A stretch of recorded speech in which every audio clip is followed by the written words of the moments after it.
So I think we're all set. All right, so in terms of our agenda for today, got a couple things that I want to accomplish with you. The first thing is I want to do some introductions. I know a lot of you, but there's some faces that I have not seen before, and we're going to be together for, what, 11, 12 weeks? So I hope so. So I think it merits having some introductions. Let's see. When you do your introductions, list your name, okay, where you are in the program, something fun or interesting that you did this summer, and lastly, and most importantly, what's civil procedure mean to you? What is that? All right?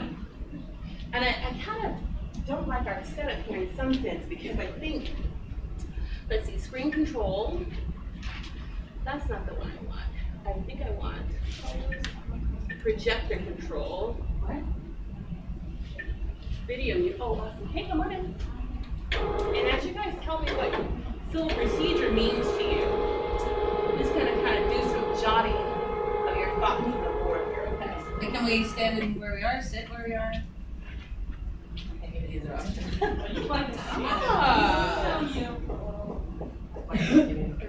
All right, well, I tell you what, we've already kind of laid the context. It's the first day of the quarter, it's Monday, it's 8:30. Most of you probably don't have your coffee yet, so you can sit. How about that? Is that okay? Yeah. All right, so let's start in the back of the room. With our, is it our mom, Jim? All right, sir, do you mind? I'm Ian. I'm like the only guy in the class, so I kind of stand out. Civil procedure to me, let's see, I have no idea what it means. It's my first day in school going back. I broke my back 3 years ago, so I'm retraining as a paralegal. Okay, all right. Well, welcome. All right, thank you. So what I did all summer was relearn to walk. Oh. Well, I would say that's pretty significant. All right, well, thank you for joining us. All right, and your name was Ian? Yeah. All right, and are you registered for the class? Yes. And what's your last name, sir? Distrito.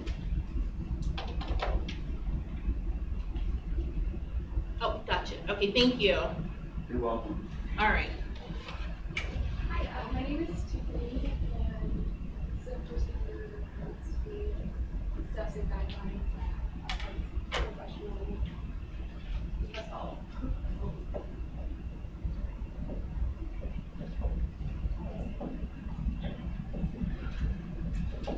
Oh, come on.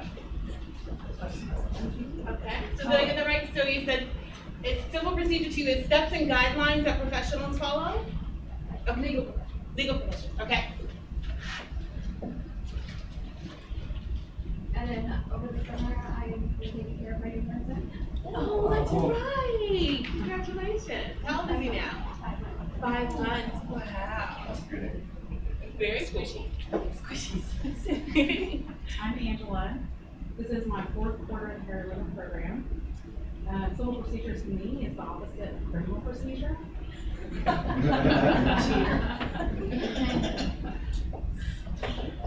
Okay, so we have civil procedure is the opposite of criminal procedure. Okay.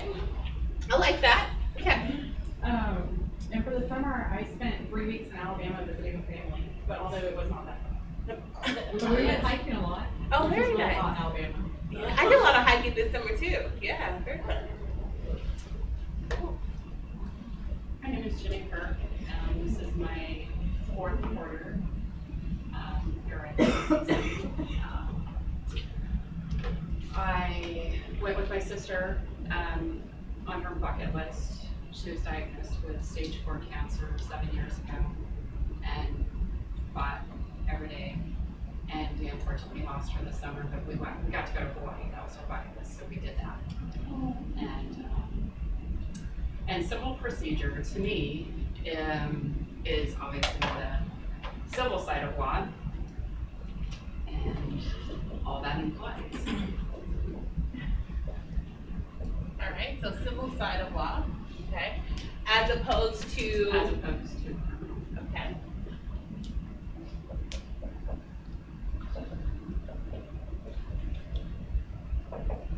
All right, thank you.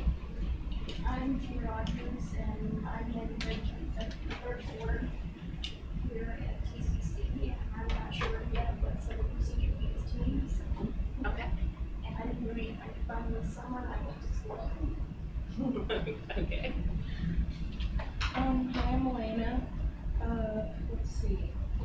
For civil procedure, I would say it has something to do with civilians, and the reason I don't know that is because I've only done general education requirements so far, except for the summer. So this summer I just mostly did school, driving school, TCC school, which is why I had to rely on someone to get here. So.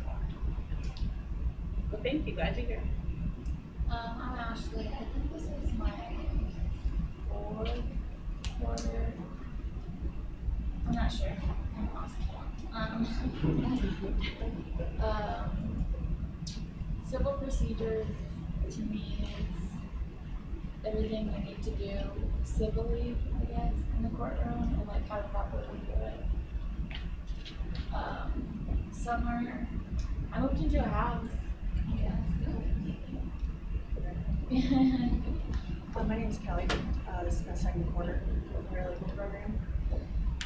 Civil procedure to me is the way the courts and attorneys handle civil matters. It's the guidelines,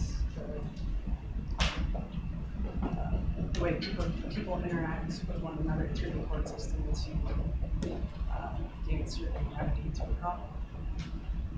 Summer, I went to Cancun at the beginning of the summer. It's kind of like Vegas with an accent. It's pretty cool. All right. So for tell me your name again. Kelly. Kelly. That's right. So Kelly, Ashley, and I'm sorry, I missed your name. Elena. Elena. And are you registered? Mhm. What's your last name? Pope. Oh, so is it Milena? Oh, I'm sorry. Okay, I missed the M on there. Okay.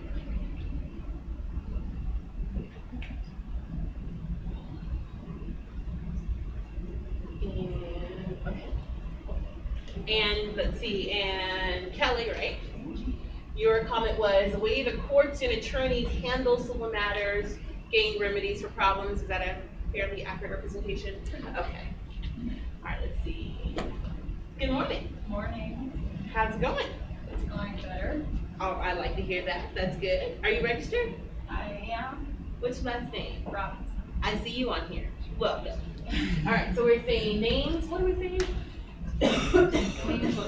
Name, where you are in the program, something you did this summer, to the extent you want to share. And then lastly, what does civil procedure mean to you? Okay. So I'm Ebony. This is my first quarter in the paralegal program. And this summer I worked and I guess just hung out. And civil procedure, I don't have no clue what civil procedure means. That's all right. That's a fair response. We've heard that. That's okay. Welcome. Yes, ma'am. Hi, my name is Chris. It's my third quarter in the paralegal program. Last summer, I dealt with lots of problems, mostly car accident problems, so it's not a good summer. Plus I'm at school, so it's stressful. Civil procedure to me is, I guess, it's a body of law that the court follows.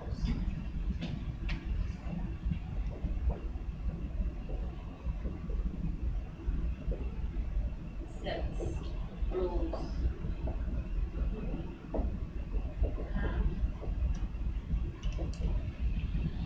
Okay. All right, thank you. Good morning. My name is Vicky. This is my second quarter in the paralegal program. This summer I worked on campus at the Adjunct Faculty Center, which was fun. Oh, We had yeah, a lot I of bet. teachers. And I went to class as well. So Yeah. I only had a weekend off pretty much. And civil procedure means to me the way human beings interact with each other and the laws that kind of fix that if the interaction isn't good.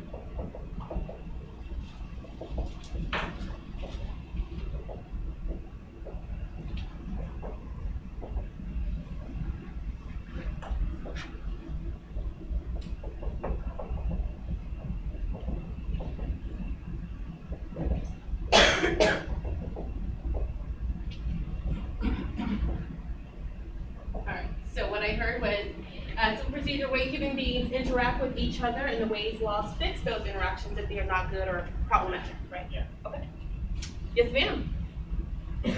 My name's Molly. This is my first paralegal class, but I've actually been a paralegal for 4 years.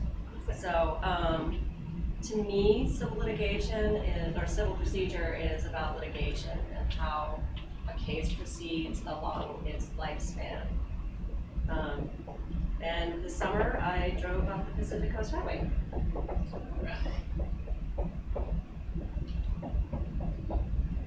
All right, thank you. Litigation and how case proceeds. Oh, I like the class phrase we use for that. Lifespan. Sometimes these cases feel like they're gonna get more lifespan. All right, yes, ma'am. Alright, my name is Kylie. This is my 3rd quarter here. This summer I got married.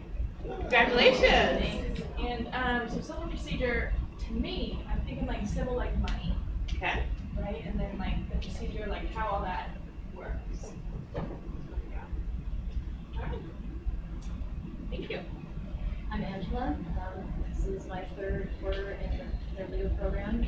This summer I took a class and that's pretty much all I did, and I don't really know what civil procedure means, so glad I'm in the class. All right.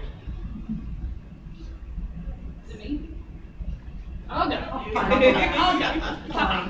So I'm Rowan. I think this is my 3rd or 4th quarter. I don't know, it's all a big old blur now. How long have you guys been staring at me? This summer, I took a class and then I did nothing for a couple of weeks. And then last week we went to California and then over to Arizona. And we got back last night. It was insane. And civil procedure to me is the law as it does not pertain to criminal. Okay. All right. Okay, let's get that again, all right? Okay, I'm Courtney. I'm going to write this down because my brain is just fried. This is my 3rd quarter in the program. Fun over the summer. Fun. I took a full course load first, but over the break, I celebrated my 15th wedding anniversary with my husband and kids on Orcas Island. So that was nice to get away.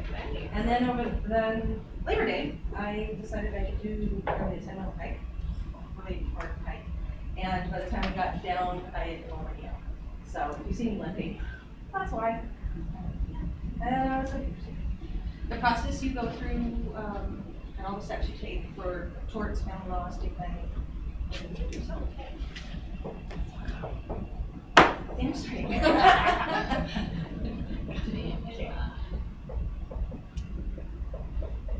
planning. All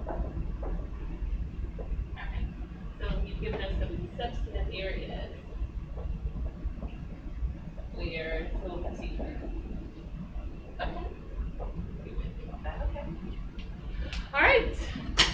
It's a very good starting point. We'll talk more about this. So my name is Andrea Jarman. I know most of you, but there's some new faces, so I'm glad we took the time to do those introductions.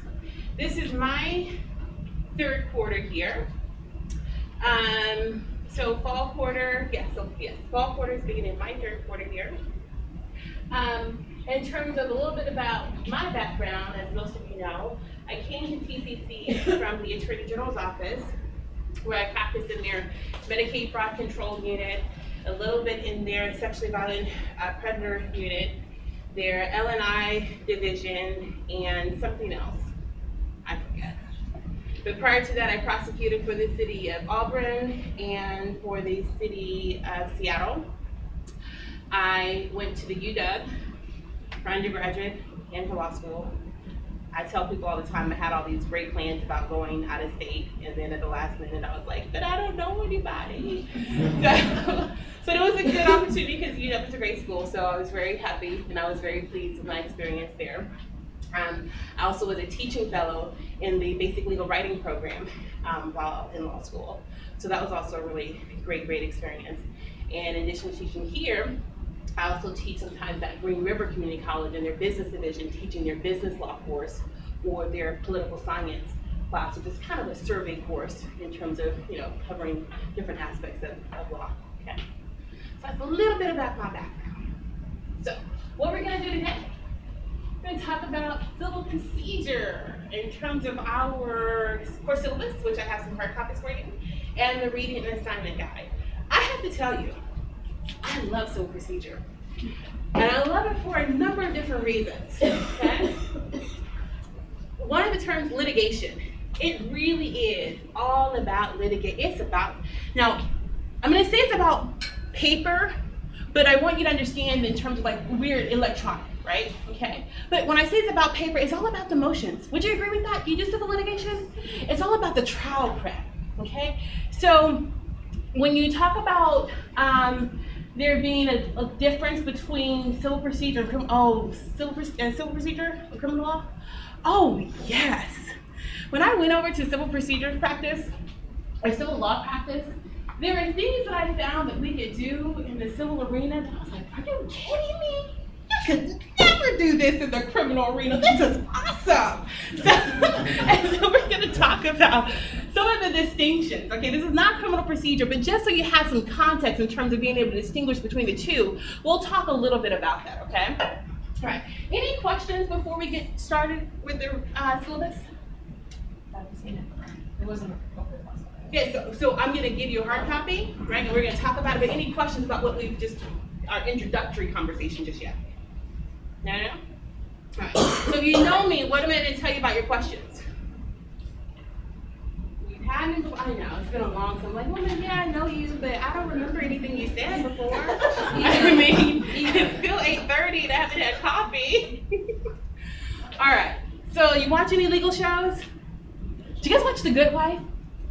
Yeah, it's about The Good Wife. It came on last night. The series premiere. It was really great. I would tell you all about it, but you know, I could stay on that forever.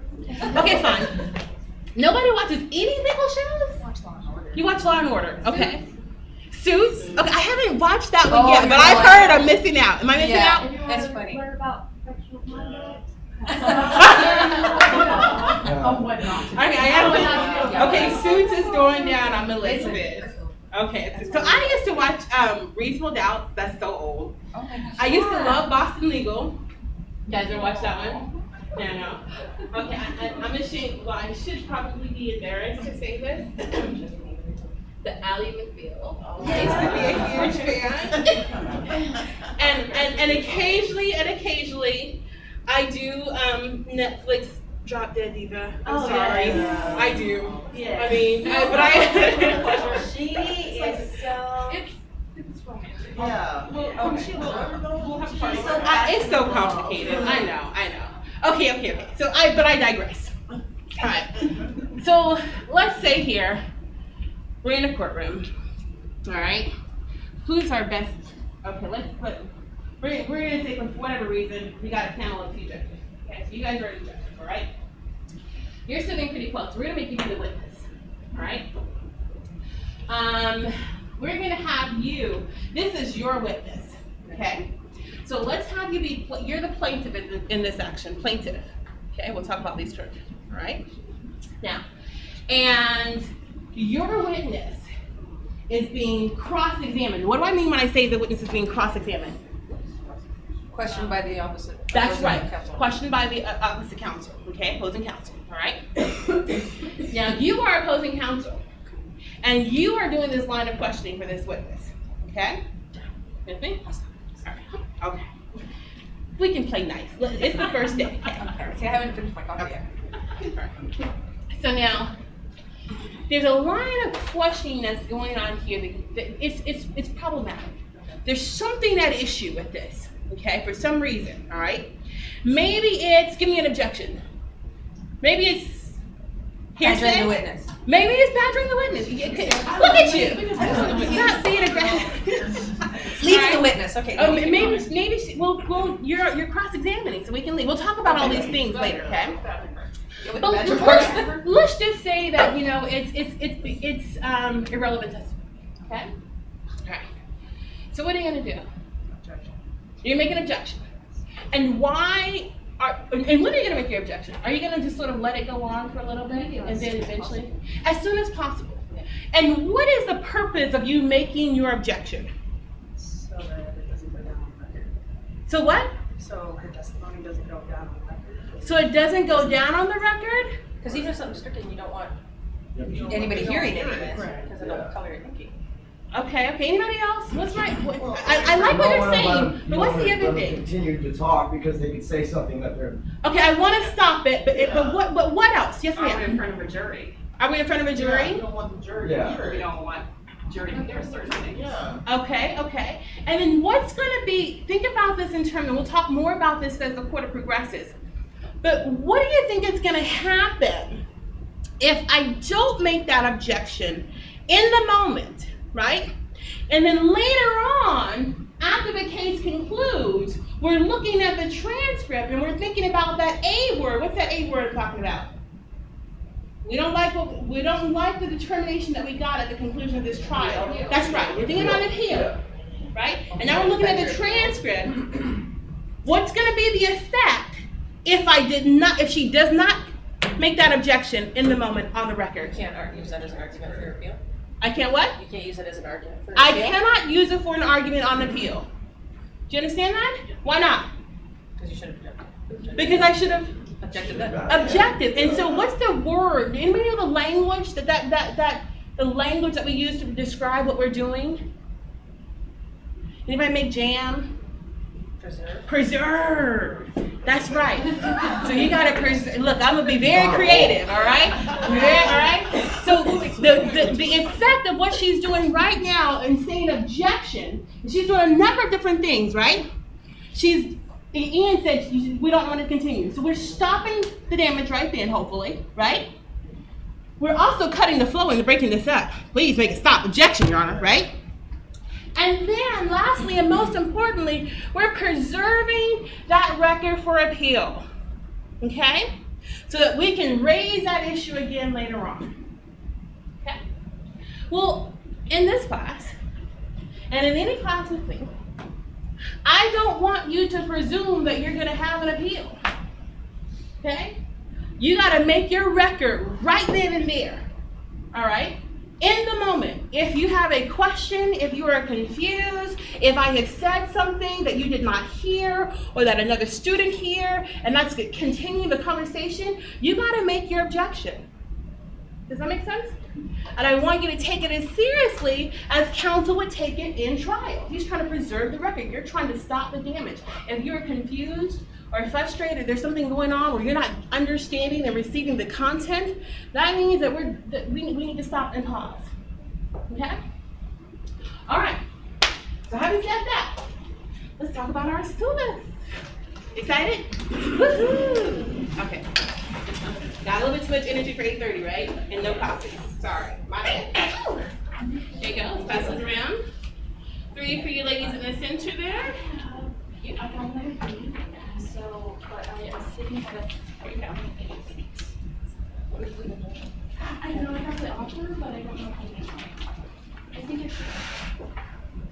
Oops, excuse me.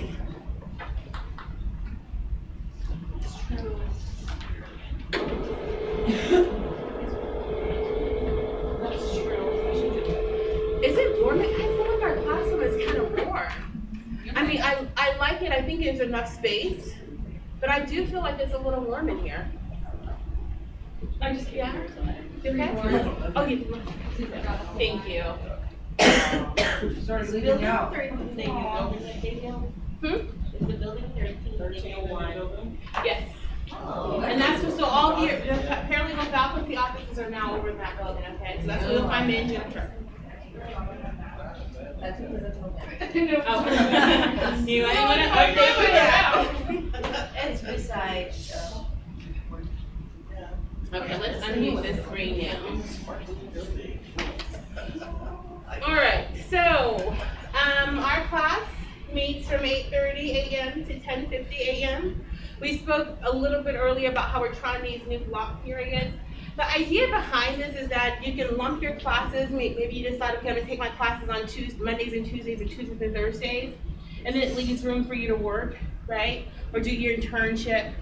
Or, if you're trying to negotiate scheduling daycare and things like that, maybe you pay for 3 days as opposed to, I don't know. But hopefully, we're going to try it. And of course, if you have any feedback about this, offer this to us, okay? You can come see us or shoot us an email. Let us know how you're liking it, okay? All right, so my email address, ajarman@tacomacc.edu. Please email me through this. Don't use Canvas. I like Canvas. I say all the time that I prefer Canvas to the old learning management system, Angel, that we had. But the one thing I don't really like about it is the email system. I think they're trying to make it better, but it's not working for me.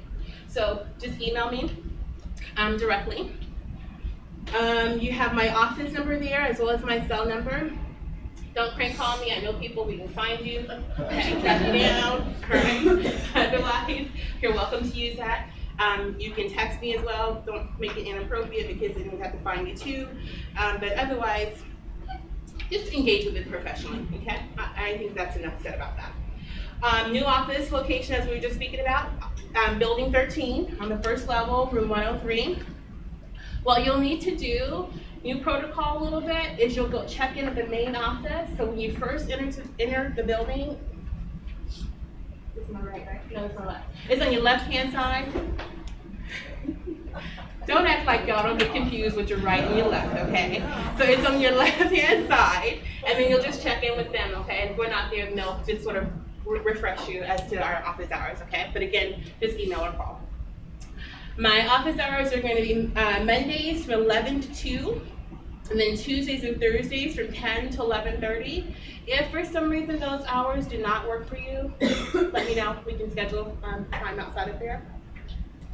Caveat, those office hours, oh, it's not down there. Where's that footnote go? Okay, so you this should note, and write this on here for me, please, that it's every Monday with the exception of the second Monday of each month. Because we have faculty staff meetings and things like that we do on that day, okay?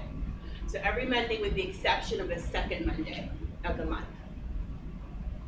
And like I said, if they don't work, just touch base. We'll make Right, are you in the night class? Yeah, it's gonna be a long night for a lot of us, yeah. So it is, but so take a break, we'll try to do some things so our night class is not so, because it does make for a long day for a lot of you, and I keep that in mind, okay? All right, so our credit course description. This course is designed to introduce the student to the procedural requirements of the civil litigation process with an emphasis on the requisite skills and knowledge essential to practicing paralegals. Why are you laughing? I'm trying to make it interesting. Okay. All right, fine. Statutes, case law, and court rules, state and federal will be examined and a draft and a legal like that. No? No? Okay. So let me go with what I was doing then. Okay. So statutes, case law, and court rules. So we're going to take a look at those. We're going to draft some legal pleadings and some other civil case documents. So as you will hear me constantly say, and I know you're tired of it, the bottom line is that the paralegal program is a professional training program, right?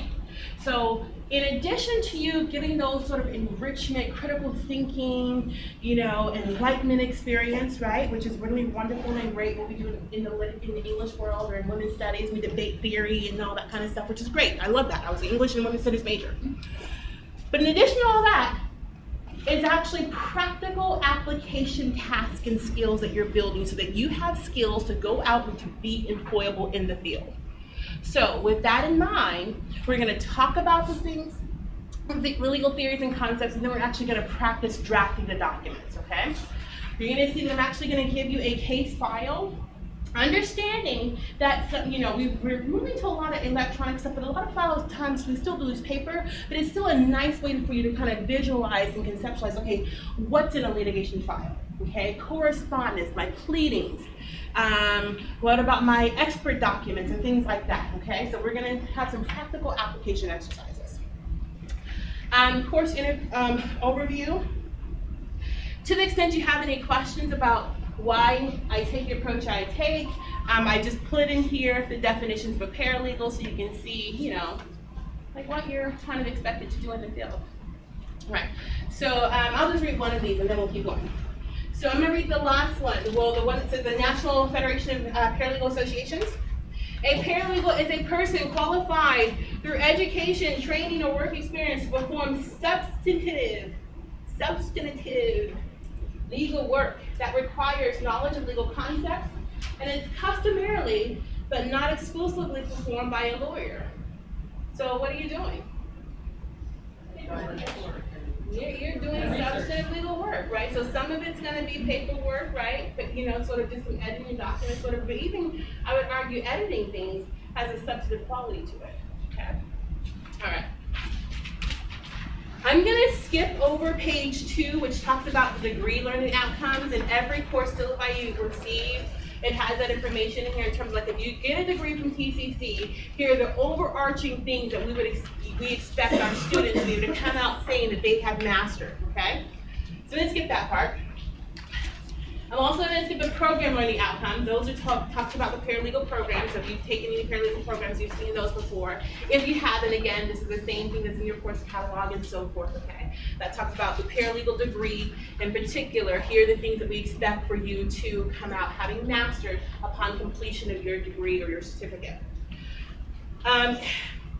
Now, the reason why these are here, though, is that everything hopefully ties into, has a nice connection or nexus with one another, all right? So of particular relevance to us are the course learning objectives. So these are the things that we're gonna focus on in our class. And hopefully what you'll see is what we focus on in our class connects back to your paralegal program degree, and then that also ultimately connects back to your college degree outcomes, okay? Isn't it fascinating? We spend days talking about stuff like this, program learning outcomes, and making sure they're all matched and they're nice flowing charts and beautiful, colorful things.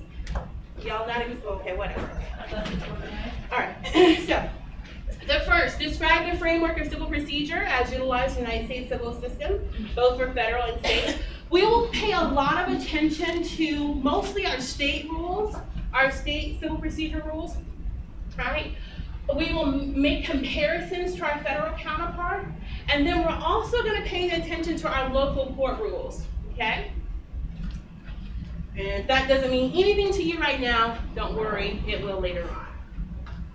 Explain the procedures involved in the initiation of a civil lawsuit, including current e-filing systems, identifying parties to the action, analyzing correct selection of the appropriate jurisdictional court for the civil case. So we'll talk about, well, what do we need to start a lawsuit? What are those initial pleadings, all right? What gets that? Is there a clock that we need to be thinking about? What's the time frame? Well, do I just get to file in any court? Or are there certain courts that have particular subject matter jurisdiction over certain types of cases? Okay, so we'll explore that. Identify the differing elements of the civil discovery process and the appropriate use of tools available. This is where it gets really fun.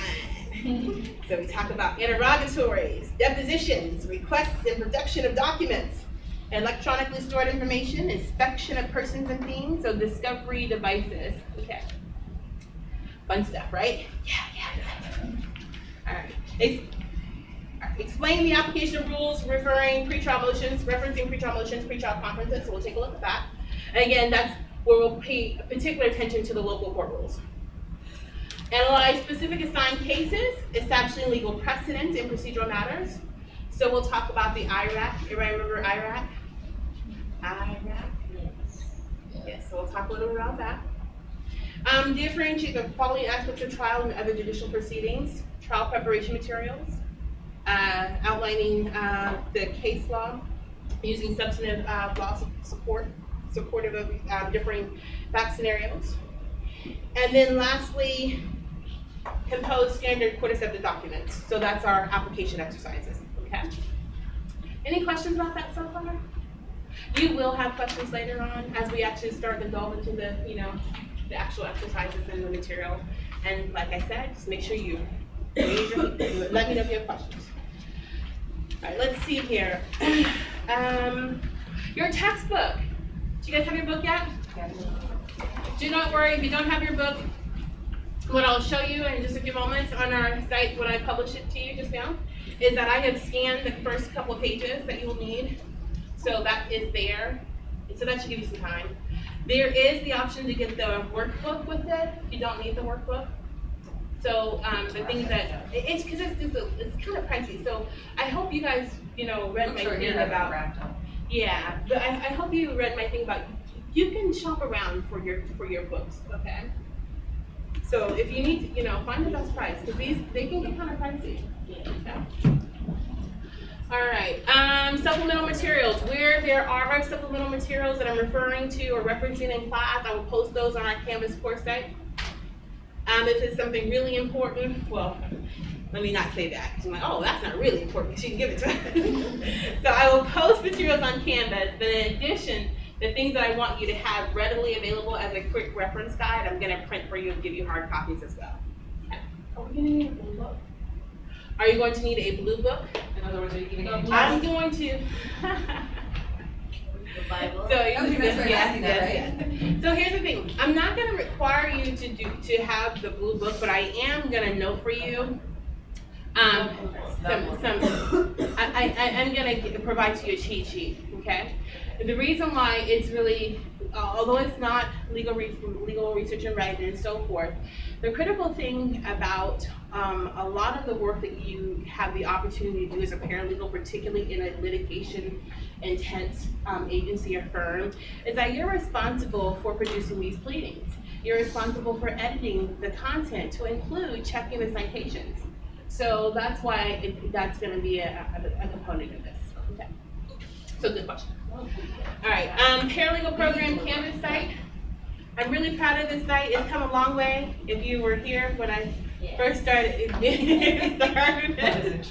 so we really got it beefed up and going. We use that site to give you a lot of advising information, job opportunities, internship things. And so I want to make sure that you are all connected with that. I think you all are. I am going to cross-reference my roster and make sure, so that's nothing that you need to do. So if you see, the only thing you need to do, is if you see an invitation for the course, then I need you to accept it. And then that way you'll have access, okay? All right, any questions so far? Okay, let's see here. You okay? Am I gonna have to put you guys? No, we don't have to be separated. Okay, all right, okay. Let's see. The only thing I want to emphasize under the technology and support information is that there's some tutorial videos, Canvas, that I sent to you. Just sort of take a look at those. But I'm also going to go through it here in class as well. If you have questions, then just come see me during office hours. Otherwise, over in Building 16, Commons, Information Commons, great support team over there, okay? Very helpful. All right. I'm now going to page 5, our course structure and assignments. So occasionally where we have discussion post assignments, those will be posted to our Canvas course site, and they'll usually be generated by a prompt that we've discussed in class. So that's why your attendance is going to be important. If we haven't discussed it in class, it's probably based upon the reading and so forth. Case briefing assignments, you'll do 2 of those. Okay. And we'll talk about what those are later on. Applying the concept exercises. So our first one is going to be the preparation and drafting of a complaint. If you don't know what a complaint is, don't worry, because we're going to talk about that. The second, applying the concept exercise, is going to be the drafting of an answer. And then our third one is going to be preparation of a motion, affidavit, and order. And so I'll tell you what that is going to be for, okay? It could be a motion to continue, it could be a motion to exclude something, but we'll talk about those types of motions later on and what the nature of that assignment will be. Lastly, you have your content quizzes and final exam. You have 5 quizzes, comprehensive final exam, and of course your classroom participation.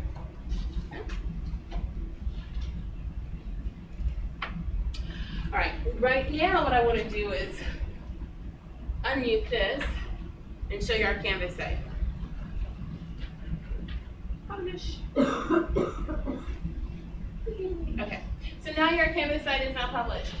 So now when you go on, you look on to log in, you will see our Canvas course site, okay? So your first page, it's going to be what I refer to as a stagnant first page, meaning that I'm not gonna change the first page every single week. I know sometimes, depending upon who the instructor is, they have different ways of setting up their Canvas site.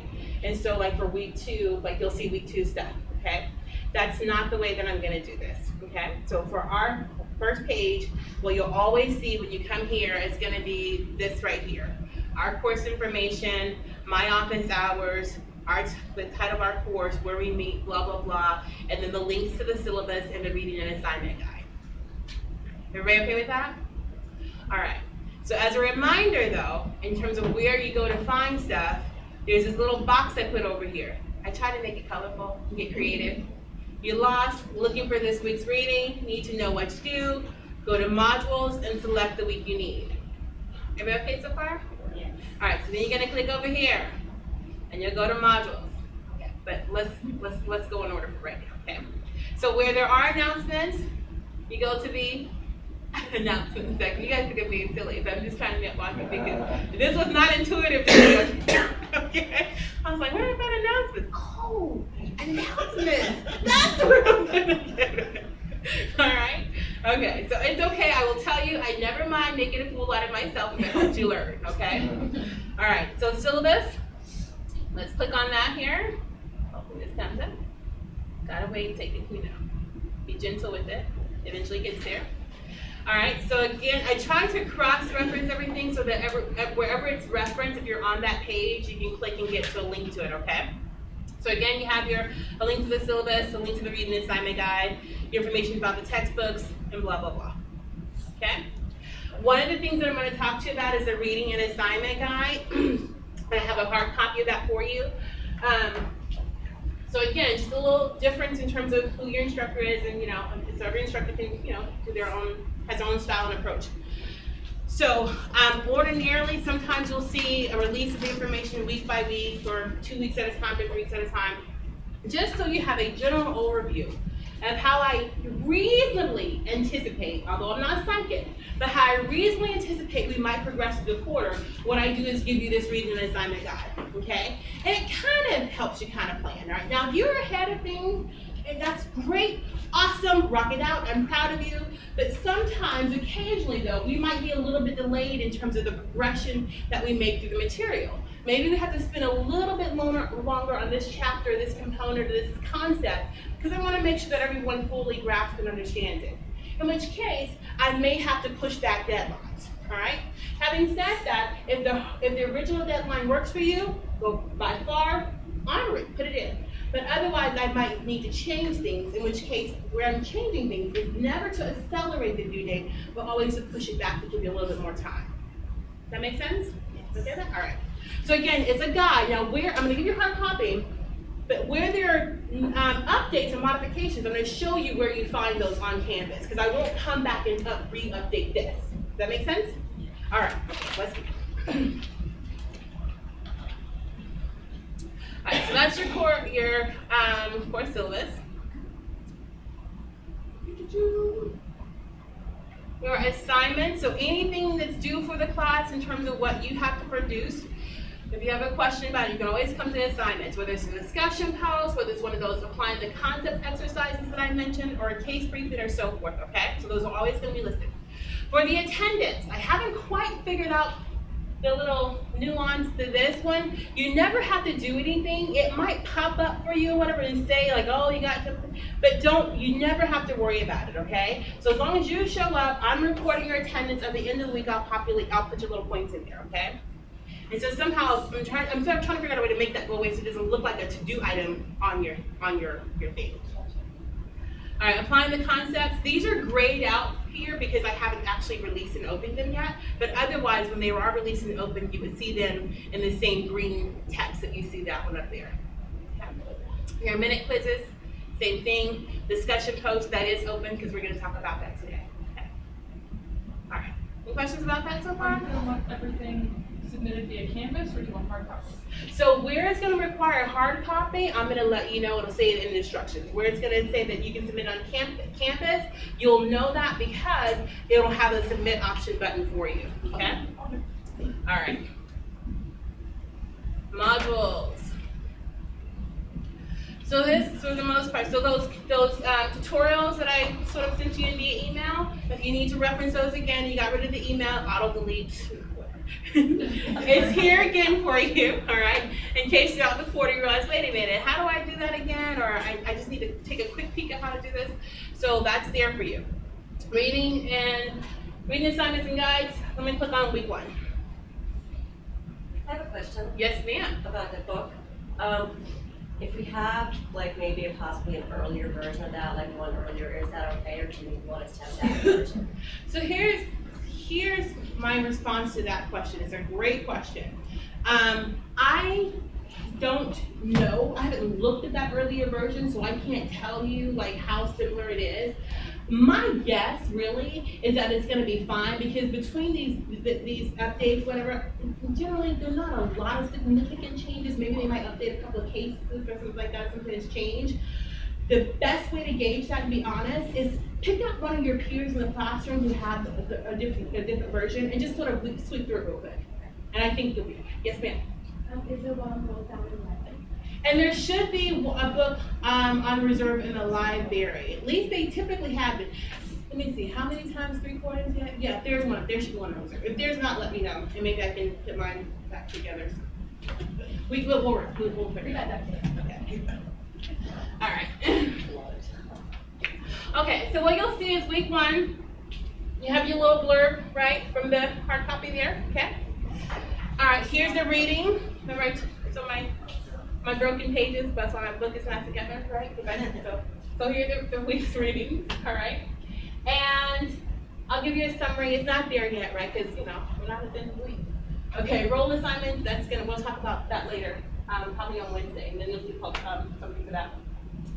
Case action log. If you look at stuff ahead of time, sometimes it's good, but sometimes it creates more questions. You're like, what the heck is this? They get all these emails. So I'm gonna leave this up here for right now, okay? So you can take a look at it if you want, but know that we'll talk about it, okay?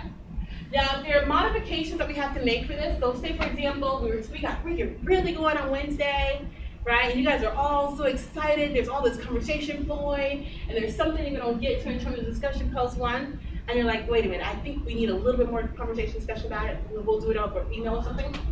So we have to push this step back. I'm not gonna change this. Well, you'll see down here something that says modifications to schedule, and it'll be noted there. Is everybody okay with that? Yes. All right. Y'all are easy. It's good, okay, all right. Okay. All right, let's see. So, back to modules. All right, so, supplemental lecture reading materials. Occasionally, I'm going to give you examples of stuff. We might be having a conversation, and you ask me a question. I'm like, wait a minute, I'm not really sure about that. Let me look that up. I think there's a case about that, and then I'll put it up here for you. Okay? Because we're going to do a lot of practicing, like drafting pleadings, drafting documents, I'll give you a lot of different examples. And I'll tell you, there are certain reasons why I show you certain examples, so I really want you to pay attention when we're talking about the examples, because not every document that I'll give you will stand for every single principle that we learn throughout the class, okay? So these are just the different examples that we'll go through, and they're posted here. Occasionally I'll bring in the hard copy, because there's something about seeing the hard copy product too, in addition to seeing it electronically. Okay, deeper explorations do not require reading. This is one of those things where it's like, oh, beyond the scope a little bit, but it merited some sort of response. So I'll put it under this category. It says, hey, deeper, enrich your understanding, but you don't have to read this. Okay with that? All right. Okay. So that is our site for the most part. Okay, let me give you the reading assignment guide. Let's talk about that. Actually, because we go to 10:50, I'm inclined to stop at around 9:30 something, 35 something, whatever, and just have us have a little water break, bathroom break. Is that okay? Particularly because we also start very early. So are you okay if we do that now? Let's take about 5 minutes, back at 9:40. How about that? Is that okay? 5 minutes go back. Because I don't know about you, my mouth is really dry and water.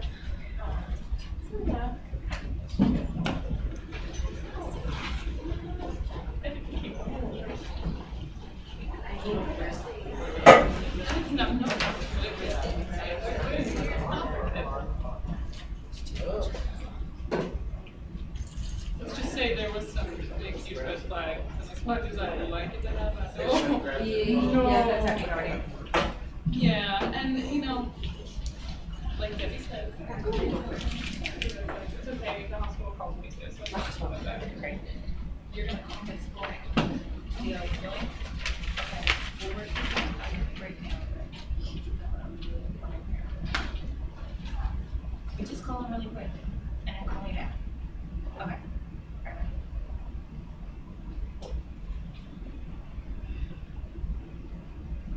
Everything okay? Okay.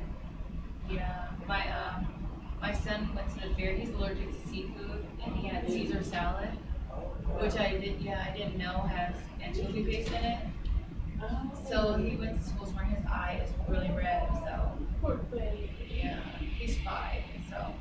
Yeah. I'm trying to see how he's doing at school. Thank you. I don't care, so I'm telling you. And if you need to leave, that's exactly why I'm glad we tried to do this recording thing, so that you have the material, you know. So the only thing I have to figure out now is to save it and upload it to our thing. Okay, but I still have one more class today too. I have one more class today too. Okay. At 11:30, and I just like, I didn't want to miss it, I didn't want to be out or whatever. What's your class at 9? Well, no, just go ahead and, go ahead and, if you can, just quickly email the instructor. Is it kindergarten? Just the instructor. I can email for you, if you need to leave. Well, my mom said she's gonna call school, see how he's doing. Okay. And then, I told her yesterday, if she can come on, she doesn't have to. So, she's like, she said she's gonna come get him, and she's telling me she's gonna call school. Okay, so see what happens, so calm down, play it by ear, you got a plan of action. If mom's not getting you, you have to go, then I will email the instructor, let me know, please go to the spot, you have to go, so you have to go. Okay? Thank you.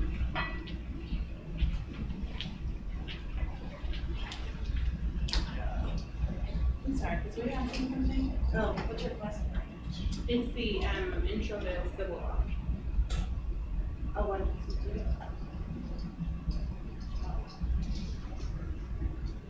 Yeah, I was good, like, when you were going over it, so is this more like an intro to civil laws tonight, just be like more of an advanced? So, Because everyone's here is like, I what, skipped quarter 3, and I'm like, well, because unfortunately, it is a little bit of a, one of the things that we're trying to perfect in the program is the sequencing of the courses. okay. So ideally, ideally you would have intro to civil law, so you understand the substance first, right? And then some procedure relates to the procedural rules and things like that in terms of filing those types of cases, type of motions and things that you would bring in timing and things like that. Yes. Okay. But if you're taking, are you choosing the evening class as well? What, okay. But it is things. I didn't see intro until I took this one. But don't worry, I mean, I think that, so what it means that is that, we're kind of aware of that sort of thing that we're trying to work out. So when we start to talk about the various, substance areas of the law that we're looking to base upon, we'll just have to lay a little bit of foundation. So when I say, okay, well, this is a tort case, we're like, okay, let's talk about what a tort is first, and then we'll, So I told you back. Yeah. But sometimes it's also a product of when the classes are available and so forth. You know what I mean? We're gonna do Tuesday on Monday, that's like I said, so make for a long day, so make sure you bring, well, you're not in the evening class, right? But I know, I think one of these ladies are, you wanna bring some snacks. But I have class at night. Are you in the evening class? Oh, no, oh, okay, okay. Okay, I've already had my snack.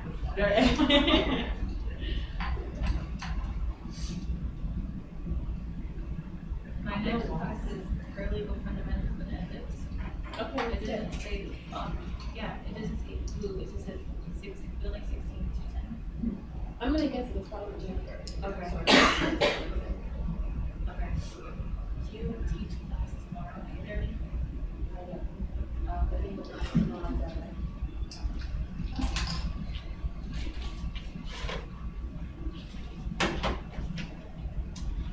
Tomorrow is at 11:30.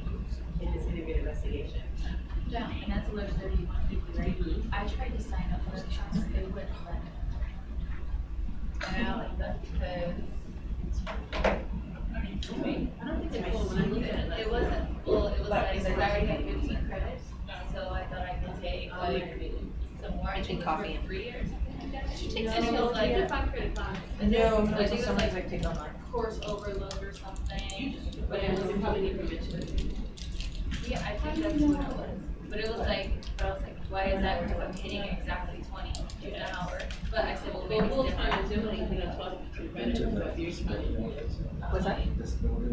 Here. It is after So this why? meeting. If you go want back to downstairs, winning credits. it's straight to come out. I don't know. Should we I go was- to Please put your minutes up first. Yeah. Everybody's in our again. Okay, sorry. Mommy heads off. Mommy heads off. Has the mommy hat ever off? I know talked about it many a times.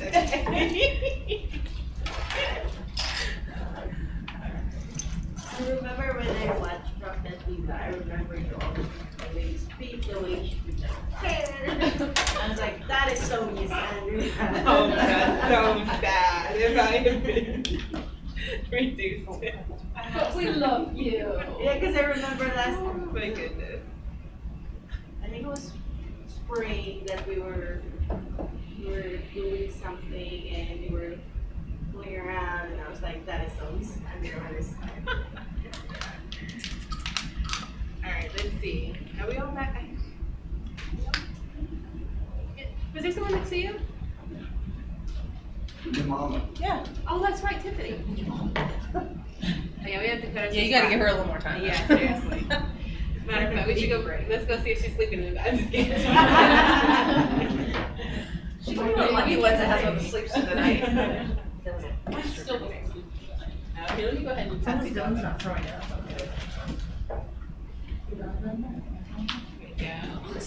Well, no, he threw up, so we said start. And 2 and 3 copies that way. And then. Speaking of, you don't have to have, kidneys are good, you don't have to Pick have up surgery. copies this way. I don't think it's another infection, but Big happy thought. I don't have to have it now. Be careful. Well, we have to be very careful. But Are we getting Court observation. Yeah. Not for this It's class. fine. Well, it's very fun. Yeah. So the class we have this evening, since they're both civil law, are there any assignments that cross over? That like, do one for one class and kind of goes with the No, other? not really. The only one that, well, here's, substance wise, yes. In terms of the assignments themselves, probably only the case briefings. And the distinction is, and let's actually talk about the distinction. Okay. The reason I ask is because 106 and then Kaiser's class 154, there were a few that were like exactly the same, I guess. I think in this quarter. I'm thinking this quarter, so I'm hoping it held on in. All right. USB. Let's go through the reading stuff and just sort of make sure we have an understanding, like, you know, how these things are gonna trickle for us with the quarter, and then let's have that discussion, okay? All right, so we're ready. Does everyone have a copy of the reading stuff we got? Cool. All right. So again, as I noted before we took our little break, if there are modifications or changes, those will be posted on the Canvas site. So today, overview of syllabus, general course introduction, overview of syllabus, continue, the reading assignment guides, the introductions, and we're going to talk a little bit about ethics and talk about our discussion post-assignment. Next week when we come back, excuse me, I guess I skipped Wednesday. On Wednesday, what we're going to do is take a look at our roadmap of a case, tracking it through the civil litigation process. All right, just to kind of have a big picture of where we're going. Okay, so we'll have most of our discussion will center on that. I'll then go ahead and introduce you to case briefing assignments. We'll have a lengthy discussion about those, and we'll talk about our case that we're going to use throughout the quarter for purposes of illustrating these concepts that we're going to discuss in class. Okay. So what I've tried to do is you can look by the week and see the heading in terms of what we're going to cover. So week number 2, we'll take a look at the court system, jurisdictions, statute of limitations, and evidence. I want to make a note about the reading. I want to make sure that you pay attention to the page numbering of the reading, because I've tried to go through and be very selective about what you're being required to read. And so if you look, you're not reading the entire chapter at times, you're really just reading a collection or grouping of pages. And so if you don't make sure that you're following the guide here, you might wind up doing a little bit more reading than you like. And while I find it fascinating and interesting and hair-tingling, you know, you might not so much, okay? So does that make sense? So for example, look at page 2. So statute of limitations, you're reading pages 74 to 75. Under, for Wednesday, chapter 3, privileges 81 to 85, prior statements 85 to 88. Do you see what I'm saying? So just collections of pages, okay? Now there will be some days where it is a little bit more. So for example, if you look at Monday, the 6th, chapter 4, it says the complaint in detail is 142 to 164. All right, so that's why, so where it is light reading, maybe you might sort of, you know, do some look ahead and do a little bit of that. That way you can kind of still space it out so it doesn't seem like it's so much. All right, so when you have on here your post-it dates that things are due and so forth, wherever the items are due when they're due on Canvas, generally it's 11:59 p.m. That's your time frame. Okay. What you'll see on here is that you have a date. If you look at page number 3, the very top, that Monday. See where's the due date that's in class, like your draft document? That means you're going to bring a hard copy document to class. Okay? We okay with that? But then when you look and you see that your final of that is due on Saturday, of course you're not going to bring a hard copy class on Canvas. So you're going to be submitting that on Canvas by 11:59 p.m. Okay. So for each of your ATC assignments, which are basically our drafting of pleadings assignments, you're always going to do a draft and a final. Yes, ma'am? Our discussion post is still at 11:59? Yeah. All right, let's see here. And then if you look at the very last page, page 6.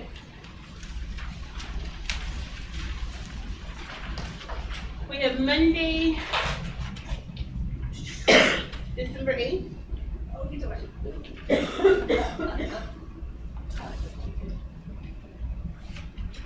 That's your last day for any resubmissions. Yeah. I don't have a. You know what? I was looking on my desk as I left, and I saw December 8th. That's what I'm asking. and I saw page 6, and I thought, I wonder where that page 6 goes. And I thought I looked through all these. So I figured you didn't have it. Is it 12/8 or 11/28? For resubmissions. Where's 11/28? I thought it was. Sorry, I was looking at I thought it was the December 8th, but I heard December 8th and she heard 28th. No, I just wasn't paying attention. I'm just checking. Well, I'm just trying to understand the source of the confusion. So the documents that I'm looking at, unless I did something really wacky and I created different documents. But you know, hey, it happens sometimes. Okay, we're human. We'll follow the human. All right, so hopefully you're looking at page 6 and you're looking at final exams week, and it's in your final exam, the date and location is going to be announced. But then it does tell you that on Monday, 12/8/14, that's the last day for resubmission. Does everyone's document say that? Okay, so ideally, you're going to have a draft of your document.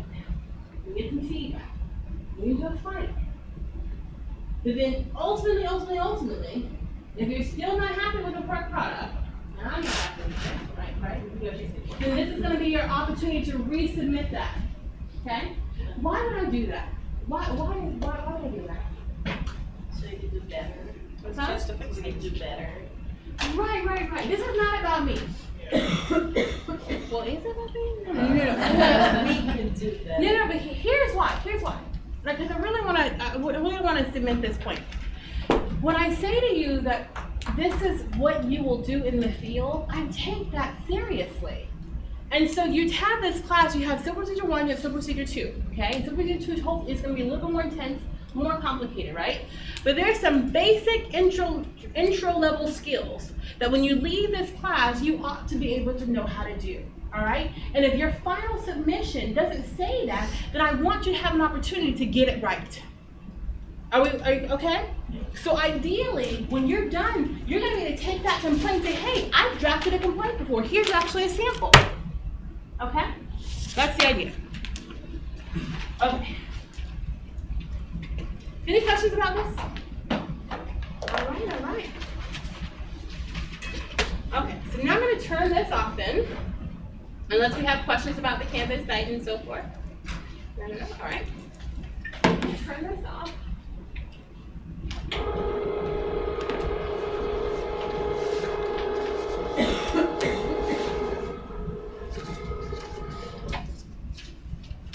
Just for a moment.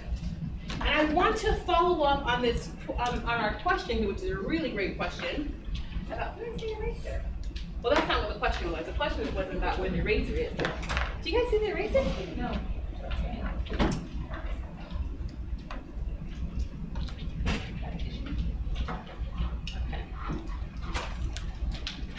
I don't fit in my stuff. I don't see an eraser. Do y'all see an eraser? Okay, I'll be right back.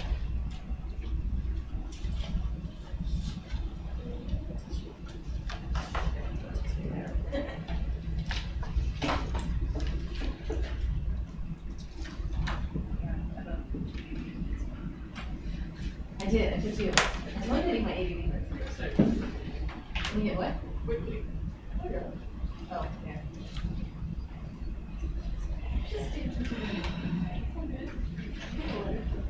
Okay, yes. So let's follow up with this conversation about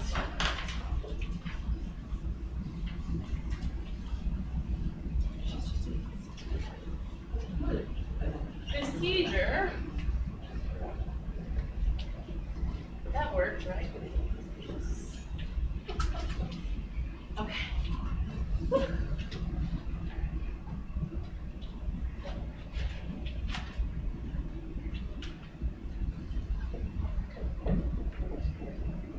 The procedure. And then the question was about, well, what's that civil law class mean? All right. What's the difference?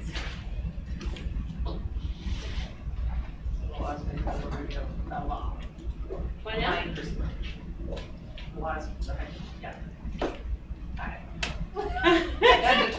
But I appreciate the effort. I like where you're trying to go. All right. So we had a little bit of this earlier. Someone had mentioned torts, family law, estate planning, right? Where's that going to go? Am I going to? Should I be here? Right here? No. Over here. So, okay. All right. All right. So torts, family law, estates, wills, what else?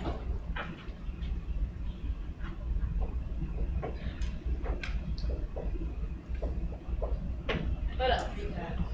What else got over here? Can't read that. Oh, are you negligent? Is my handwriting terrible? No, I've got contacts in. I'm trying to make my handwriting better. They do, shut up. I'm getting old. Is that better? What does that say about me? Is this like kindergarten teacher handwriting? Oh, no. Don't you love their handwriting? Don't teachers have their best handwriting? Really do. It's so nice. And then like, have you seen the ones where they do the bubble writing? Yeah. And see, that's okay, so if I write there, look like that. Okay, so what else do we have over here?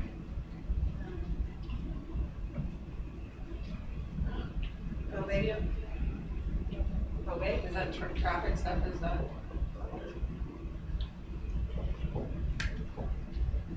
No big deal with like divorce law, maybe? Family law. Oh, that's right. But they did different laws. What about traffic? Traffic stuff? Real estate? Is L&I type of stuff, is that? Ooh, personal injury. Okay. L&I, PI.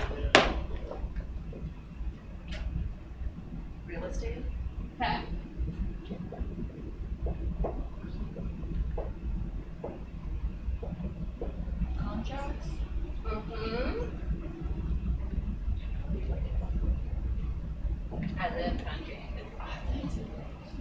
All right. Okay. So now, I think we kind of get the idea over here, right? So now, how will we describe this list over here? What will we say?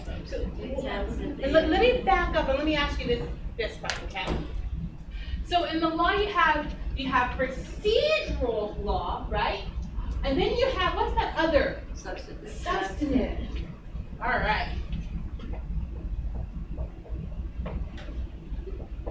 Okay, so what do we do when we say substantive law? What does that mean?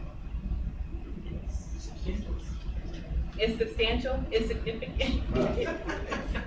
Nice try. Okay, but what do we mean? What are we talking about over here? Let me back up. Let me approach this a different way. Let's go over here and try to fill this in over here, okay? So now, what were some of the things that you gave me earlier when we had our initial discussion? We said, okay, what does civil procedure mean to you? Oh, steps. Okay, so what's the other word for steps? What do we think about when we say steps? You gotta take this step and then you take this step. What am I giving? Process. I'm talking about process. All right. And the process is it a free-flowing process, free love, or are there any sort of rules? All right. Deadlines.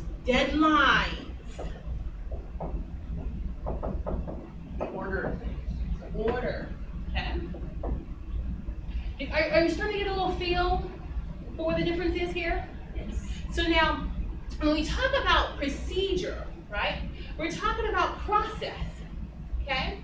What are the steps we're gonna follow in terms of how to litigate our action? With me?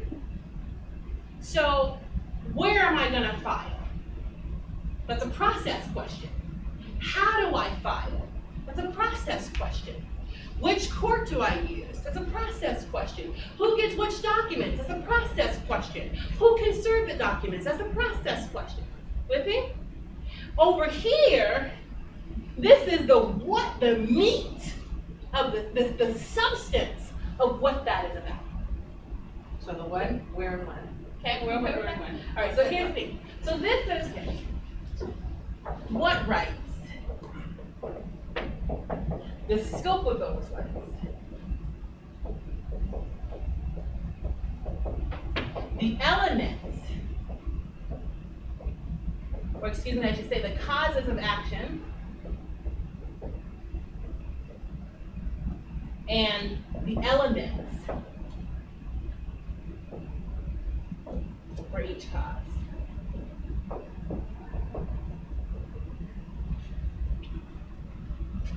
Oh, I got y'all doing some funny head gestures. All right, so what rights?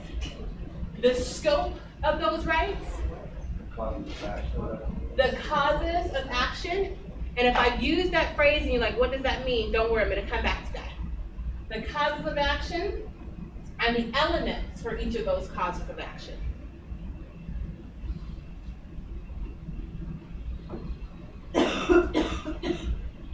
Okay.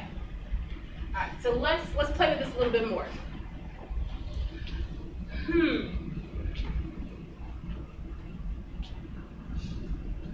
You're right, can you play with me? Yes. All right. So Miss Chris, she didn't tell you guys this, but oh no, wait a minute, I can't use you. You said you've been in a car accident. Yes. This is true. No. This is too close to home. No. We're not going to use you. Well, that's okay, ma'am. I want to say Molly. Is that right? Oh, right, Molly. Okay. So Molly, are you okay playing? We don't know each other yet. Yeah, sure. That's familiar. Okay, all right.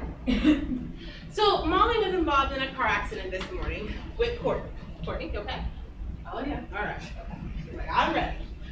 All right. And so what happened is that, let's see, and we'll play with our fact pattern that we're actually going to use for our class. All right. So you know how when you're coming in off of, what's the main street there, or where the taco time is? 19th. Is that 19th? Okay. So now you can turn in off of 19th, right? And then when you come in, there's that first stop sign right here. I just want to give you an idea where we're talking. Okay. And so then when you're exiting, there's a sign here, right? No. That everybody ignores? What's the sign say? No left turn. Okay, now be honest. How many of you have made that left-hand turn? All right. Okay. Stipulation. Just take. All right. So Molly, Go. all right, so we're gonna put Molly in the vehicle. All right, Molly, we're gonna say that maybe your favorite coffee place is down this way, and you realize, darn it, before this 8:30 coffee, you did class. I got some time. I'm gonna go get my coffee, okay? But if I make this right hand turn, go all the way around, I'm gonna be late. So if I make the left hand turn, be good, right? Okay. So she's gonna make this left hand turn. My drawing is looking really kind of crazy, but this is a vehicle. How about this? Is that better? Beautiful. Now look, y'all know drawing is not my forte, all right now? I'm sensitive about that. Okay. All right, so here we go, left hand turn. All right, now Courtney. Yeah. Courtney, you were trying to hurry up and get to class. You're like, well, I know Miss Jarman, she don't play. I don't want to be there early because I don't want to hear her mouth. So I'm gonna get there early. Right? So what's gonna happen? We're gonna have a little collision, right? Yeah. Okay, all right. So we got an accident. Okay. Now, how are we gonna classify this? Well, what are these categories you think? Well, personal injury. Okay. What else? Negligence. Oh, right. We might say it's also negligence. Oh yeah, negligence, right? Okay. So negligence is going to be our cause of action. With me? Now sometimes you'll hear it say, what's the party's claim? We're claiming negligence. You with me? Yeah. So that makes sense now? Okay. So now we got our cause of action. So now the next step is, okay, well, what are the elements for that cause of action? So now what do you think I mean when I say what are the elements for the cause of action for negligence? Yeah. What is the circumstances of the accident? Not yet. What are the elements? So she's actually giving you the substance of it, but what do I mean when I say the elements? So tell me what you're giving me. What I have to what? I'm giving you the elements of negligence, so you have to prove That's the right. elements. The elements refer to what do I have to prove? All right, and those are going to be set by some sort of statute or case law, right? Okay. So now, we got negligence. This is our cause of action. Okay. And the elements, anybody know the elements of negligence? I don't know what you need for. They have a duty of care, right? You have a breach of that duty. And we have, what did you say? She's on a hot road. Proximate cause. And damages. Okay. And damages, that's right. Now, I'm going to ask you again. Is this process or is this substance? Substance. Do you see the difference? Does that make sense? Do you see the difference? We okay? All right. So now let's work this further. So let's say we're going to put, Molly, we're going to have you be the defendant, okay? Okay. Courtney, we're going to have you be the plaintiff. All right? So everybody okay with that? All right. Now, Courtney, let's say, what kind of vehicle were we driving? Minivan. Minivan. Okay. Driving a minivan. What year? What year? 2005. Minivan. Yeah, oh wow, this sounds like me. Okay. 2005. Multiple children, so. You all right? Town and Country, Chrysler? Toyota. Okay, all right. Okay. Toyota, all right. I like that Town and Country though. All right. Now, damages? We have some damages, right? Yeah. Okay, so what was it? A total vehicle. What do you think? Nothing, just a vehicle. Okay. So let's talk about the damage to the vehicle, and then we'll talk about the physical damage. So what do we want to estimate the damages to the vehicle to be? About $5,000. About $5,000? Okay. No way, the car's not even worth $5,000. My car's worth $5,000. It is. Honest. And it's a Yeah. When I bought it? No. if you had to estimate the value of your car. Yeah, no, if you had that, like, let's say it's $5,000. Well, let's do this. Let's make it a 10, and then let's make it like $5,000 hit. How about that? You okay with that? Yeah. Okay. So, and this is property damage. All right. Now let's do her personal damages. So we gotta go to the hospital. You know, we're gonna need some physical therapy. Now I can't work. Massage. Can't work for a while. All right. All right, so let's do this. Her medical bills alone, let's make her the medical bills like $15,000. And then she's gonna be off work. Yeah. So lots of income. Let's make it like, you know, 10,000. where you work at? I know.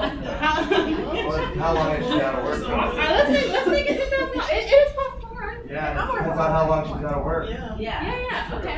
All right. So this is good, right? Yeah. All right, what else do we have to account for? Molly, help us out. What do we have to account for? You're like, I don't want to help you out. Not my burden. Right. I'm gonna stay quiet. Mental anguish. Mental Do you want- anguish. You scar me for life. All Never right, gonna so go. that's gonna go into there. They will put it in there. What about the lawyer? Okay, some lawyer fees. Okay. Lawyer fees. Let's see. I heard you. Let's make the lawyer fee like. How about the, And this is we don't. But let's just stick with this right here, okay? All right. So what we got here? We got about 25. So 75. Okay, we got $75,000. Baseline. Don't take that lecture. Baseline level, okay? So now, the next question, so we're kind of skipping some things. We're going to come back to this on Wednesday when I show you the little graph here. But this is kind of just helping us sort of make this distinguish between civil procedure and then the substantive civil law, okay? So now, the question becomes, where do we file? Where are we going to file at? What's going to help us determine where we file? The money, jurisdiction. Where the accident occurred. Where it occurred, that's good. So we're in Tacoma, Pierce County, right? Yes. Okay, Tacoma, and then also Pierce County. All right, what else? You have to figure out how, if you're gonna sue for 75,000, you gotta figure out there's a limit, a cash limit. So this would probably be Superior Court. All right. So she's saying it's gonna be Superior Court, probably, because of the amount here, okay? So is this a process question, or is this a substance question? Process question. All right? So these are all the sort of things that we're gonna sort of look at in terms of civil procedure. All right? Let's see. Now, when we talk about filing, when we figure out what court we're gonna file at, now I gotta think about, okay, so now how do I get my case started? Now, we're not talking about what I'm filing just yet, all right, in terms of which cause of action, but just more generally, what do I do in order to let Miss Molly know I'm coming after you? File. What do I do? Summons. Summons. I do a what? Summons, I use complaint. a summons and a complaint. So is that, again, the steps process, or is this substance? The process. Process. We okay with that? Yeah. All right, so this is sort of, kind of help us understand the difference between the two, okay? And we're gonna talk more about this, all right? How you feel? Good? All right, so that's enough for our introduction stuff. We're gonna come back to this on Wednesday, and we're gonna kind of pick up on this fact pattern, because it's pretty close to the case that we're gonna have when we're done in the class, all right?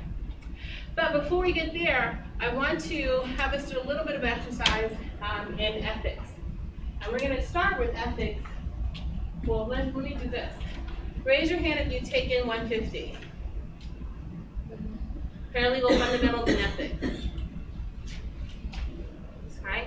Raise your hand if you've attended a class or a CLE or any sort of training that spoke about ethics in general. Okay. All right. So am I okay to erase this? Let's get our equipment here to erase the board. Say it wasn't funny. She said, take it.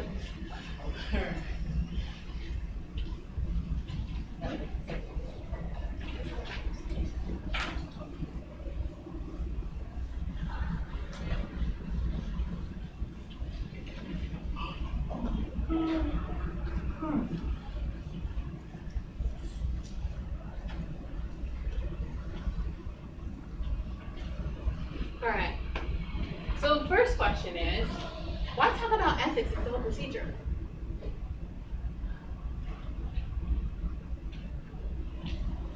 Any thoughts?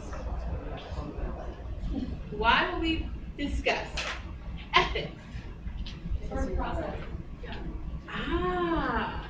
As we just talked about how these civil procedures are all about steps and rules, right? And process, right? All right, so that makes sense. Okay. And then what do you think? So we're talking about rules and steps and procedure and deadlines, right? And then who did I tell you was going to do a lot of this work? We are. Woo, paralegal. You, right? And so what then becomes the connection between ethics and then your performance of these types of tasks? Yes, ma'am. It's representing yourself as a lawyer. Okay. It's representation of ourselves as lawyers.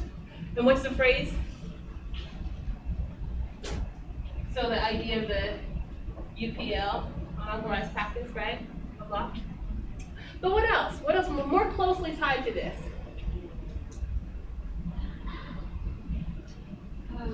Where might ethics be implicated in the procedural process? Procedural steps. Deadlines.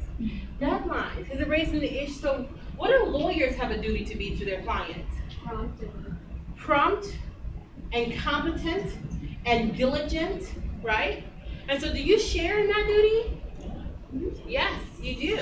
So by extension, right, you are also implicated in various codes of ethics, okay? So the biggest idea here is the notion of competence, right?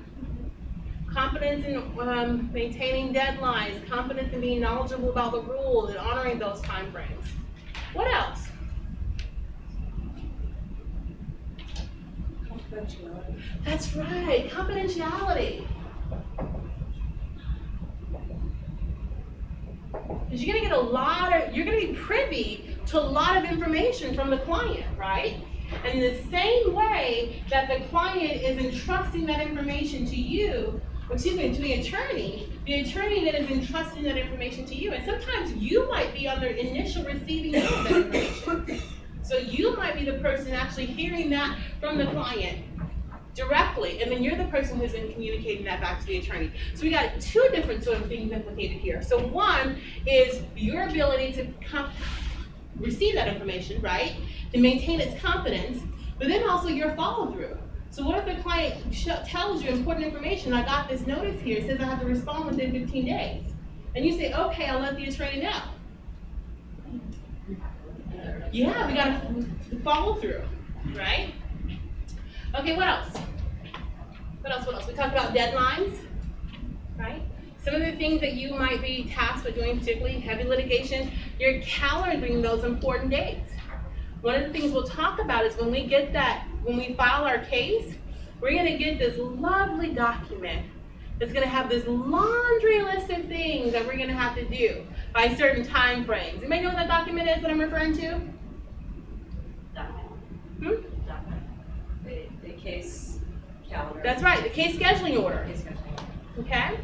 And so guess who might be responsible for calendaring those items and putting what they call little tickles on the calendar, little reminders, right? All right, let's see. I'm gonna open this back up.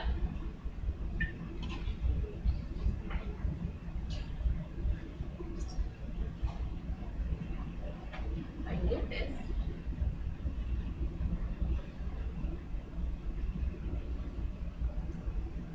All right, so when you go and you look at week number 1, this first reading of page 40, oh, excuse me, not page 40, that got a little red here. There we go. Here we go.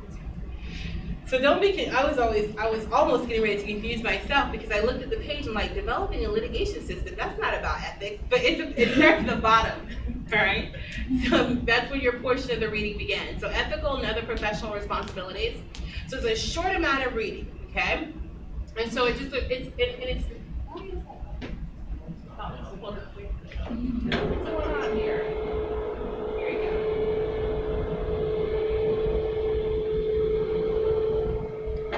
That's just slightly better, right? Okay. So I like this reading because, again, while the class is not centered on ethics, we do have to have that conversation because there's so many different ethical implications in the context of civil litigation process. And this is a nice little quick cheat sheet in terms of the things that a paralegal may not do and the things that a paralegal may do. And then just some discussions about those chunky things, confidentiality, conflict of interest, and just some other general ethical considerations, okay? All right, so along with that, what I wanna do is take us to our first discussion and just open up some discussion about some scenarios here. And this will help you complete the discussion post. Okay, assignments.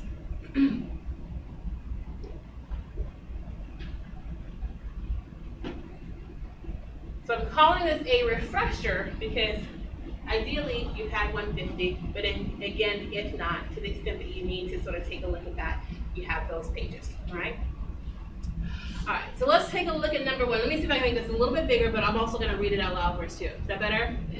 All right, okay. So you just researched an issue and found that inattentive driving is a breach of the duty of care that a driver owes to others, okay? So you've just done some research, and this is what you determined. In a phone conversation with the client, you are asked, if the driver of the vehicle that struck me was inattentive, is he or she in the wrong? What, if any, response should you provide, and what ethical rules are implicated and or should you be contemplating? So what do you think? Can I answer? No. But I know the answer. It tells you that I just researched it. But I'm not giving advice, am I? I'm just simply telling the person what I just read in the book. It says it in the book. Sounds like advice. Because what if you're wrong? You misunderstood.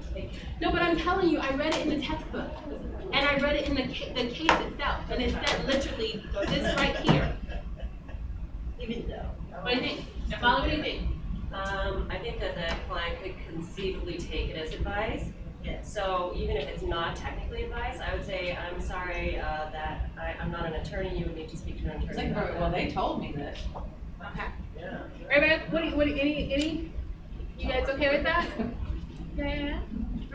Now, would it be different if I had researched it, had a conversation, discussion with the attorney, and the attorney's like, oh yeah, okay, it's that client's gonna be calling in, yeah, you probably, go ahead and share that information, but tell them we'll follow up. Then can I communicate it? Yeah. What do you think? Yes. Huh? No? Can I communicate it then? Well, this is. What if you just make it very clear that you're a paralegal to begin with, but. Oh, see, I love that response. And what she said is, what if I, from the very beginning, make it clear what the nature of my role is, what my title is? Sometimes, you do have to, but sometimes that's an understated and underappreciated thing that we can do to kind of cut off these sort of sticky situations, But nonetheless, you will find people will be people. You can have paralegal right there, and they're still gonna say, "Can you?" Right? Are they still gonna ask? Yes. Have you ever been to the clerk's office at a Superior Court? And usually they have these beautiful, lovely plaques, and it'll say, "Court clerks cannot give legal advice," right? And I tell you, every single time it has not failed me. I've not been in the clerk's office one time, standing in line, and not heard a clerk have to say, "I can't give legal advice," right? Despite that big sign, right? Okay, but I like this. The idea is that here we want to be careful of giving legal advice. Yeah. It is very different, however, though, if you've been authorized to communicate that information to the client. You've been authorized by the attorney to communicate that information to the client. Because lots of times, you will be the go-between between your attorney and the client, okay? All right, are we okay with that? Any questions about that? So we've done the initial part of this, right? When you start to do the reading, and for purposes of your discussion post, what you're gonna do is you're gonna look to the reading, and you're actually gonna try to pull some more specifics out in terms of a particular provision that further supports the conclusion that we've drawn here, okay? Let's look at number 2. And let's look at number 3. Number 3 is a little bit more juicy. You were working on the client's case for your supervisor and attorney, Bob. Okay, so your supervisor attorney is Bob. Okay, Bob is gone. You wish to consult with Mr. White, another attorney in the same firm. To do so, however, you must reveal to Mr. White some confidential information about the client who belongs to the attorney Bob. Is that okay? Yeah. Everybody follow me? Would this be a breach of confidentiality? Yes. What do you think? No, it depends on the engagement letter that you signed, that you signed with the client. Because most engagement letters say you are hiring the law firm and anybody who works in it, not just me, the attorney. Okay. That's what I was saying. What, since it says that they work for the things that work for. You shared something as a reporter about that. I did. All right. So it's going to depend upon what you've already communicated to the client about the scope of the representation. All right. Usually that's articulated in what's referred to as an engagement letter. Has anybody ever heard that term before? So I hire an attorney.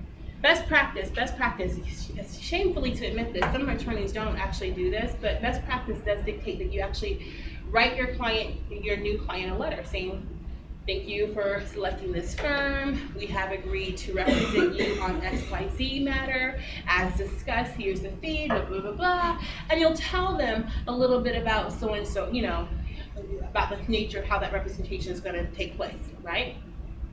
So, depending upon how finite and crisp we've written that, and we've excluded certain people, or we haven't been very articulate about that the firm represents the individual as opposed to the individual attorney, then there might be some question as to whether or not this is appropriate, okay? But ordinarily speaking, if it's a general representation letter, then I would say that this is probably gonna be okay. Unless, because I'm gonna tell you all the time, it always depends, right? Unless if there had been something previously established to where there might be a conflict, right? And that attorney has been screened to not be able to have access to that case for some other previous history reasons or something, okay? So, why do you get to think about this? Civil litigation.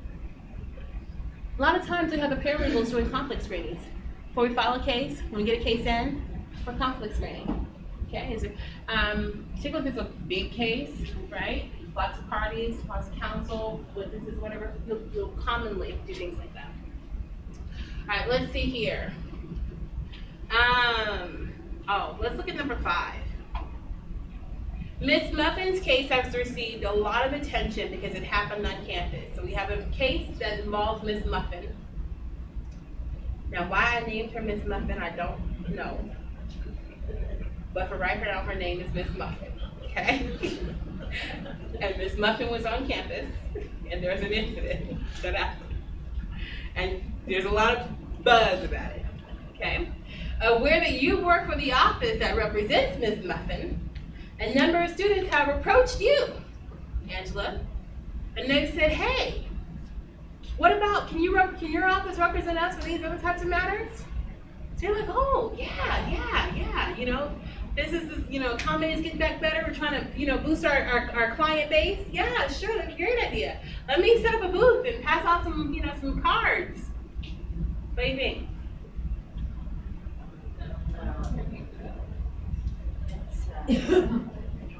We gotta make money too, though. How are we gonna get clients? It's a great idea. It's a free booth. It's a public campus. What do you think? Because it's because you're already, the office is already covering. It's just basically Swingle. I don't see anything out there. Yeah, she's gonna set up a booth on campus. Because the incident happens on campus with the kids. No, I don't see anything out there. You think it's okay? What do you think, ladies? I hear you guys going back and forth back here. What do you think? And no, you don't. No. You don't think so? Why not?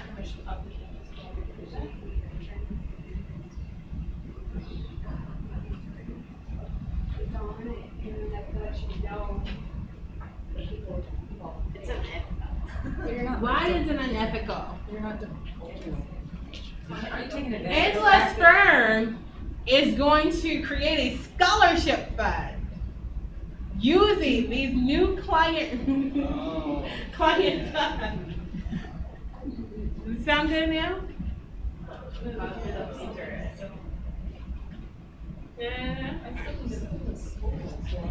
Yeah. Yeah.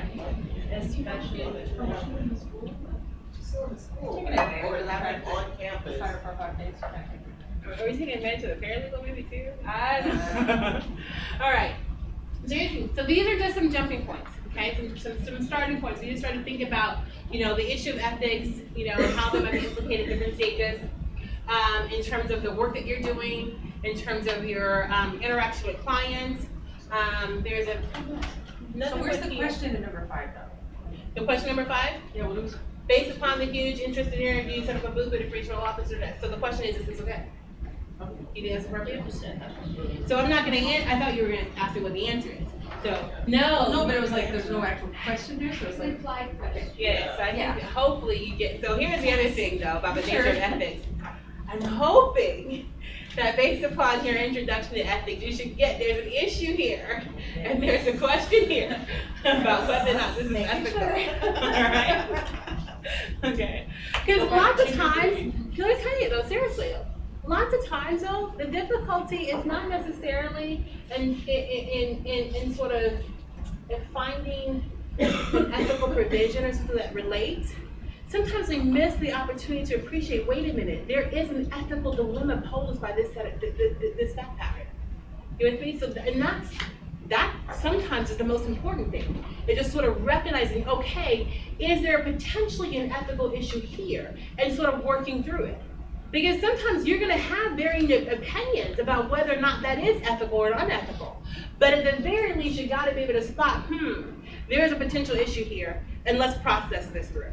What ethical provisions might apply, what might not apply, and how does this fall under those, okay? Right, so your exercise for Thursday is not, to start this, but it's posted or whatever. It's for you to go through and take a look at these questions, look at the reading material, and, enrich your understanding and have some responses, some more detailed responses to these advice scenarios, okay? And we'll talk, you'll see as we progress through, especially when we start on Wednesday looking at our material, we're going to come back and weave in these sort of ethical obligations, particularly when we start talking about like discovery requests, interrogatories, requests for productions, and looking at those timelines and things like that. And we're going to bridge back in, okay, wait a minute, the confidential nature of that information that you'll get sometimes, the competency issue in terms of making sure that we're charting those deadlines and responding appropriately, and what some of the consequences and sanctions can be, for the attorneys if those deadlines aren't met and those responses aren't made. Okay? So, by way of introduction, that is civil procedure. You guys have any questions?